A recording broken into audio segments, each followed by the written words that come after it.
watching TVC Breakfast. Armed bandits have gone on rampage on several communities in Niger State, and their death toll continues to rise. According to the Nigerian Emergency Management Agency, the sustained attacks by bandits on 8 communities in Shiroro local government area of the state lasted 4 days. Though reports put the death toll from the attacks at more than 60, the state government says only 12 persons were killed. Joining me in the studio is security expert Kelechi Obiakwata. It's good to have you join us right now. Good morning. Thank you. Now, the figure, whether it was 90 or it was 60 or it was 12 or it was 1 person or it was 100 people, is still troubling. Yeah. So it's not for us to debate how many actually, but the truth is, if we come down to the issue of the effort of handling security issues and the reality of how safe the people are, how would you reconcile that effort against the impact? Well, truly is difficult to reconcile that.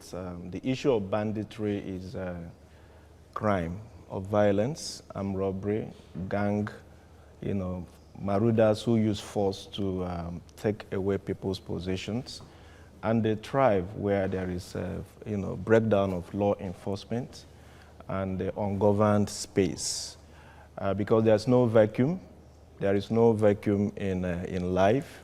When the criminals discover that nobody's taking care of the people, is the opportunity to take over the space.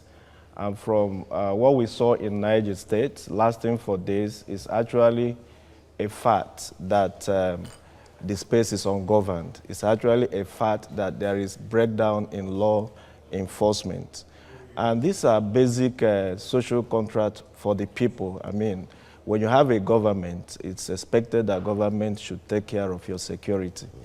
In the olden days, where there was no organized governance, people took care of themselves. Communities decided to build walls of protection for their security. They defended themselves against their enemies. But if we have to narrow it down, really, what is at the core of this seeming lack of impact in all of the effort that we hear government putting in place, we hear the security agencies putting in place? There is so much activity they're doing. Certainly, one cannot say they're not doing anything, but in the mix of that, we're still hearing of some of this situation, especially the embarrassing one and the very devastating one in Niger recently. Well, the fact remains that government security agencies, they are reactionary. They've not addressed the situation. It's just like firefighting. You don't fight the smoke. You really go down to fight the source of the fire. If you have not killed the source of the fire, the smoke will continue to stoke, So the issue is that Nigeria needs a lot of how do I put it? There are a lot of things that are not there for Nigerians. For instance, these are very young people. They are young at heart. What is their primary occupation? People go to school in Nigeria, yes, but after school, what do? So government needs to go down to the basics, provide employment for the people. Let the people be occupied in one way or the other.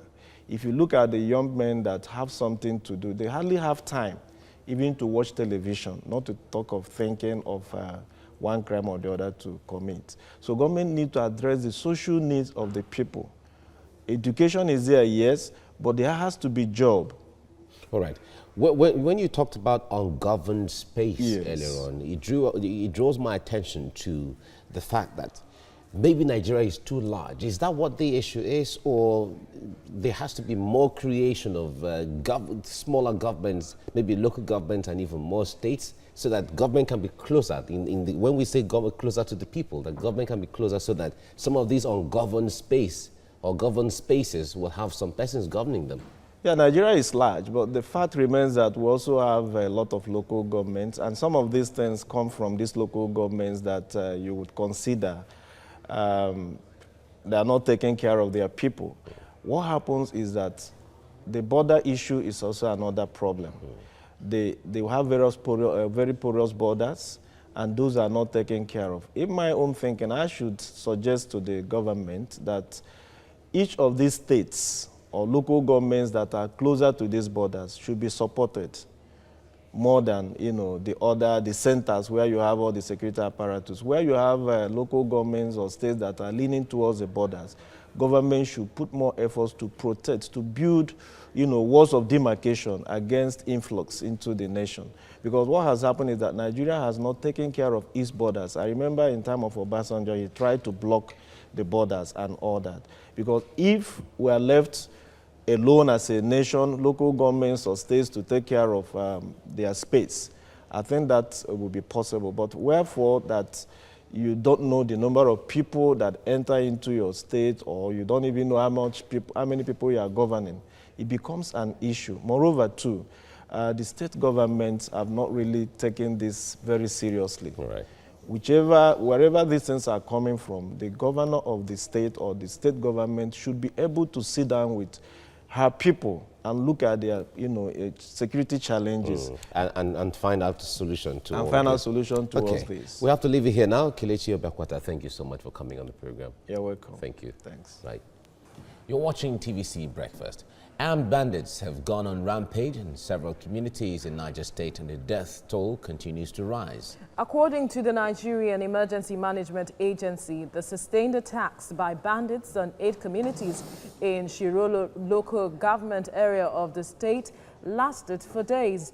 The reports put the death toll from the attacks at more than 60. The state government says only 12 persons were killed.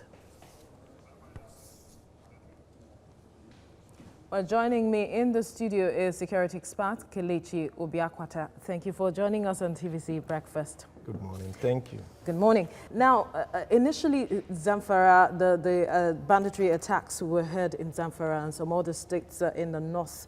Yes, then now the Niger State has, been attacked again, and we see a long list of killings, so to speak, where there has been controversy with regards to the figure. But then how worrisome has this become for you, where you hear about banditry, the attacks by bandits? Seriously, it's very worrisome, because that shows that the public space is not protected. There is a breakdown of public safety.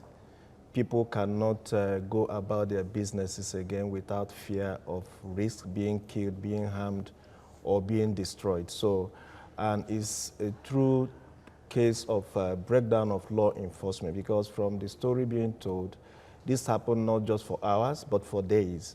Where were our law enforcement agencies who should have taken care of this? Is it the public, or those that the public are paying to protect lives and property? So it's a very worrisome situation. What does that say, or what does that reflect when you're asking the question of where were the security agencies when all of this were happening for days? Yes. What does it say about the operations? Yeah, there's weakness. There is weakness. It's not coordinated properly. And it shows also that they are not consistent. Because in some areas we hear that they rise to their responsibilities, but in this particular instance, the question is, where were they? Why would these people take the reign for more than 24 hours without, being arrested or being stopped, or the people, left unprotected for this number of days? It is actually very worrisome, and the question goes back to the security system we operate in, leadership of this, the state, the nation, and all that. Because, with such situation happening, the national government would have heard that something is wrong in Niger State, and if Niger State is not, equal to the responsibility, then help should have come from above to help the state to recover, their public space and defend the citizens. Perhaps this is why the talks for state and local government policing have been on the front burner for some time now, and it seems the process has already kicked off with the presidential report on police reforms, according to some persons. But then, when we talk about state policing and local government policing, is that what will address issues of banditry? Well, in Nigeria, politics, always take the center stage. One never really understands the true sense in certain decisions that are taken. Yeah, community policing could solve a lot of problems if indeed it's meant for community policing. Why do I say this? The people themselves actually know how to take care of their security if you give them that opportunity. What do I mean by this? Yeah, if you want community policing, people can come and report and say, this man, this woman, we don't understand what they do. We don't know the occupation. They are very rich, but their means of wealth, nobody can explain. They can report. But after reporting, would they leave the next day, you understand, to tell their stories? So what kind of community policing do we expect? Is it the one that people will not be able to go and say their mind or what they saw in order to protect their, the environment? So we need, these are areas and issues that need to be considered so that it will not be a political solution that will not take us to anywhere. There is need for total reorientation of that system so that we know where we're headed. Kelechi Obiakwata, security expert, thank you for your time on TVC Breakfast. You're welcome.